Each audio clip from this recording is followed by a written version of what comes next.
In the past few years, sequels have grown massively. The idea that Hollywood simply aren't willing to take risks on new projects because they aren't guaranteed to bring in revenue. Most films these days, if they aren't a direct sequel, they tend to be from a successful IP, and while there are franchises that despite being successful from a money-making standpoint, they aren't critically very well received. It's always good when you have a franchise that, yes, might be close to getting milked for all it's worth, but it's always good when you can't deny it's highly entertaining. One of those new franchises is Inside Out, which not only got its sequel this year, but also a mini-series on Disney Plus called Dream Productions.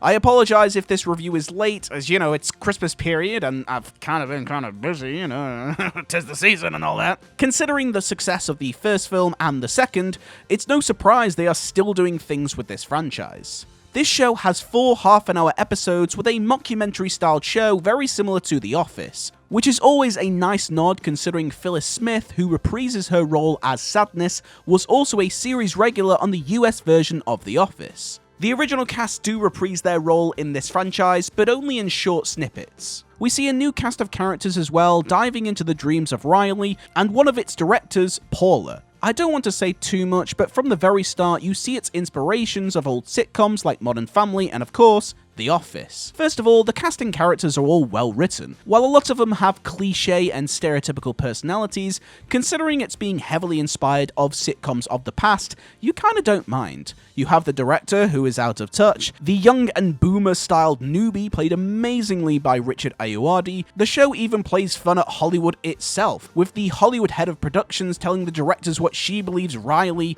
and/or audiences want from dreams, the dreams being a clear representation of films and art. I adored this aspect of the show, especially considering Mufasa the Lion King just released recently, and the reviews are in.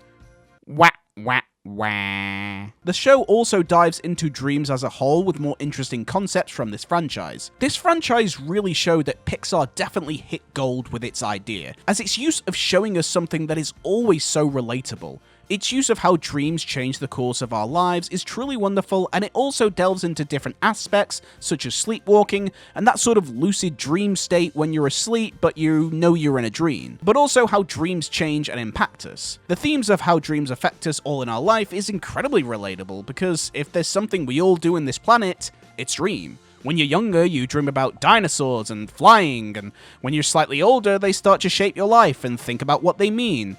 And then you get to that lucid dream state where you're just waking up trying to remember them and thinking, gosh, that was a weird-ass dream. Then when you're older, you dream about going full-time on YouTube, and subscribing to that really helps, so make sure you subscribe. And then there's the dream of your teeth falling out, which, can we all agree, is that just the worst dream ever? Like, it's so horrible, I hate it. I feel like we're delving way too far into me. Let's just stop this right here. But Dream Productions was a great show with only 4 episodes that are no more than 30 minutes long. It kind of feels like just watching another Inside Out movie with a bunch of new characters. Are Pixar milking this franchise? I mean, who knows? Maybe. But when it's this good, I ain't complaining. If you're gonna milk a franchise and it's still this good, then I can't really complain.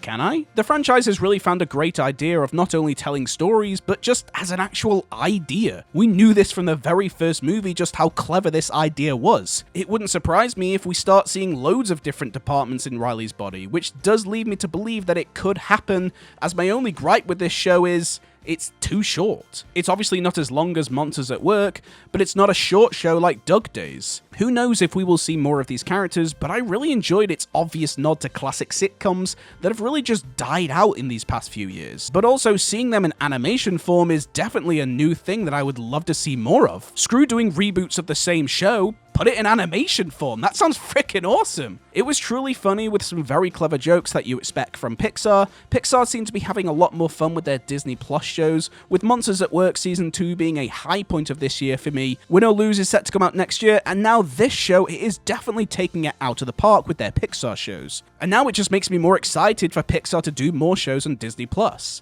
So after all that, it's getting my professional rating of 8 out of 10. And my personal rating of 9 out of 10. I really loved all these little nods to some of my favourite sitcoms, namely The Office, and dreams have always been something that I kinda have a personal interest in. So thank you for joining me in this video. Let me know in the comments section what you thought of the show, and let me know some of your weirdest dreams. If you enjoyed this video, make sure to hit that like button and subscribe to the channel. I do weekly content on all things animation, and I love hearing your opinions down in the comments section. But thank you so much for watching, and I will see you all in the next one.